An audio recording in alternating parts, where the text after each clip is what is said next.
As some Ukrainians in Sumy took a one-way bus ride to safety in the dark, others cried from beneath rubble as rescuers dug them out. By morning, people woke up with mobile phones in hand to take video of smoldering apartment buildings outside their windows. The Ukrainian deputy prime minister says the hope is that beginning at 9 a.m. local time on Wednesday, a ceasefire in places such as the Kiev, Kharkiv, and Sumy regions would hold for 12 hours, so people could escape the fighting along humanitarian corridors both Ukraine and Russia have agreed to. Residents are asking me to make sure the Russian Federation fulfills its promises and people can leave the places they've been hiding from the fire and the shelling that is killing them. The spokesman with the Russian Ministry of Defense didn't address that during a briefing. Instead, he spoke about a trove of Ukrainian military documents seized during a special operation. He accused the Ukrainian military, NATO, and the U.S. of plotting an attack in the Donbass region in the east. The military operations by the Russian forces prevented the assault of the Ukrainian military on Donetsk and Luhansk People's Republic in March. It's unclear how deeply the United States and NATO were involved, those who are so worried about peace in Ukraine. New allegations of war crimes have emerged. Amnesty International says, as people lined up to get bread in a public square in Chernihiv last week, it was hit by multiple bombs. 3 people were killed. Amnesty says its investigation shows at least 8 so-called dumb bombs rained down on the square, and it's likely a Russian airstrike. The International Criminal Court is now investigating war crimes in Ukraine. Natasha, Ghoneim, Jazeera. Let's go to Natasha Butler, who's in the western city of Lviv. She's there for us live now. Natasha, talk us through, firstly, the latest on efforts to evacuate civilians from the hardest hit towns and cities. How's that going?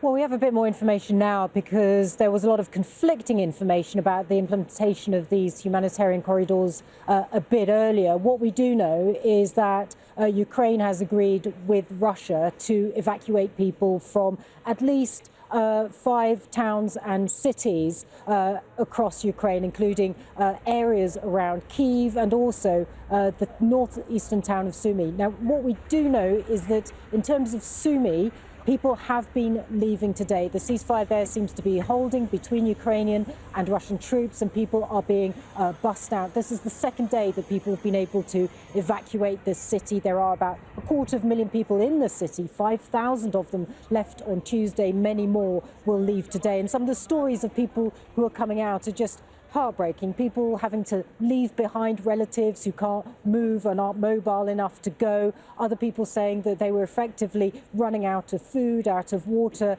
out of medicine, huddled in dark basements whilst shelling was continuing through the night. Very terrifying scenes, but of course for those people, huge relief that they are now able to leave. They're going, we understand, to an area in south of Sumy, and then they will be moved on elsewhere as they wish. But one of the concerns of Ukrainian authorities is that they say that in previous days, Russia has offered to put ceasefires in place to allow people to evacuate various cities along these humanitarian corridors. But in fact, fighting has continued. Ukrainian officials blaming Russians for not holding on to those ceasefires or offering people safe passage, but to Russia, to Belarus, which for Ukrainian officials is absolutely unacceptable. They have called that genocidal, the idea that Ukrainian people would want to flee to Russia when Russia has invaded their country. And Natasha, I understand that there's some concern now being raised around the safety of the Chernobyl nuclear plant, which was taken over by Russia about 2 weeks ago. What more can you tell us about that? Yes, Chernobyl, the now defunct nuclear plant that is near the Belarusian border. There are news reports coming out around that, and I just want to read you some of them. Ukraine's basically saying that Russia has effectively disconnected Chernobyl from the grid. That Ukraine's president, Volodymyr Zelensky, put out a video, and he's been tweeting about that, saying that the lack of power at Chernobyl is now going to prevent the cooling of spent nuclear fuel. That could mean a radioactive risk. Also, Ukraine's state power agency, says Zelensky, says that ongoing fighting in the area is making it absolutely impossible to carry out repairs and restore power to Chernobyl. We know also that earlier today, nuclear monitors at the IAEA said that they had lost contact with some of the Ukrainian staff at Chernobyl, that some of the staff there had already been working extremely long hours around the clock, without rests, without proper breaks, and there was a lot of concern for them, because in terms of safety and security, that's obviously not good. Now they are saying they've lost contact with some of those staff. It is a huge concern. You know, 1986, Chernobyl was the scene of the world's, at that time, world's worst nuclear disaster. Nobody wants to see a repeat of any radioactive risk. So, as I said, some of that information just coming out now will clarify more when we get more in the day. Okay, thank you for that. Natasha Butler there for us in Lviv, in the west of the country. We can now go to the capital city, Kiev. We can speak to our correspondent, Steph Vasson, who's there now. I believe you're in a bus shelter, a bomb shelter. Just talk us through the situation where you are. No, I'm actually in a subway station, and if you go down from Kiev in all these subway stations, there's a whole world. Life has gone underground, basically. So many people are now living here for the last 2 weeks. They brought their children, their whole families are here. They brought their mattresses, their blankets, they're sleeping here. It's, of course, at night very cold. It's still winter here. They even have like a cinema for children, playing children's films. And there's also a clown who is entertaining the children here right now. She just told me she normally works with cancer patients in a children's hospital, but they all have been evacuated to Poland. So now she's a grandmother herself. She came down here every day to entertain the children because, of course, being here for 2 weeks already, they have nothing to do. They're in fear because they're really worried about what's going to happen next. They think they're safe here from the Russian bombs and missiles, but of course it's just a very relative safety. And there's also a train, so you can see this is a subway train. People were sleeping in that train also for the last couple of days. They've just been told to exit that train because the train is going to move. They have to evacuate other people, so people took all their stuff out, their blankets, and now they are waiting here, sitting here like this old woman. She was sleeping in the train for the last couple of days. She's exhausted. People are really exhausted, they're stressed out, and they're really in fear.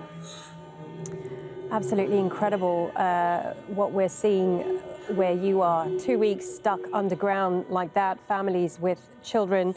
And talk us through what we know about the approach of Russian troops towards Kiev, because we know Kiev is strategically incredibly important to Putin, President Putin, to win over. Absolutely, the people here are very much aware that this is the main prize for Putin for the war that he's fighting here in Ukraine. And there is fighting going on the outskirts of Kiev, and it's increasingly heavy. In the northwest, there's been fighting for the last couple of days. In Irpin, there's a very strategic bridge. If that bridge falls into the hands of Russian forces, the next stop will be Kiev. And then in the northeast, this morning, we heard very heavy artillery fire in that area as well. So basically, what you can see is that Russian forces are really closing in from both sides, trying to encircle the city. And there's a lot of worry that even though maybe this advance onto the capital has been stalled for nearly a week, that it's picking up, and there could be a really major assault on Kiev in the next coming days. So above ground, there's complete silence, emptiness. People are really literally holding their breath for what's coming next. And here underground, people are really hoping that they're going to be surviving what's going to happen to them.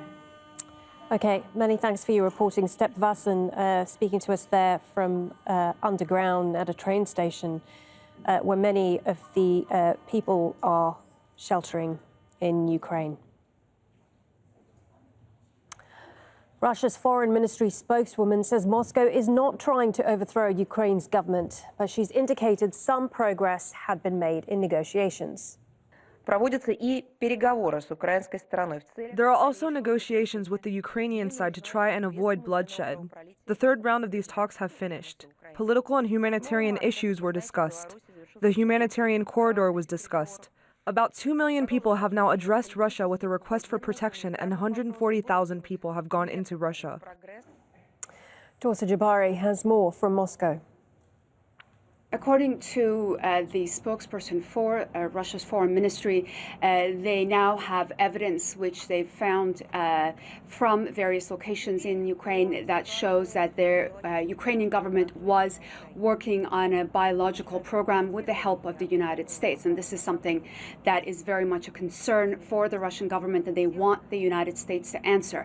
But the spokeswoman also reiterated that the Russian forces are not looking to overthrow the government in Kiev, and they're not looking to occupy Ukrainian land, and that their mission is very much one to try and get rid of the threat that is perceived here by the Ukrainian elements that are in that country. The interesting thing was that she didn't mention anything about the recent sanctions that have been placed on Russia, which is now the #1 country in the world with the most sanctions against it. As of yesterday, there is now over nearly 6,000 sanctions against the Russian government and different entities, overtaking Iran, which has just over 3,600 sanctions against it.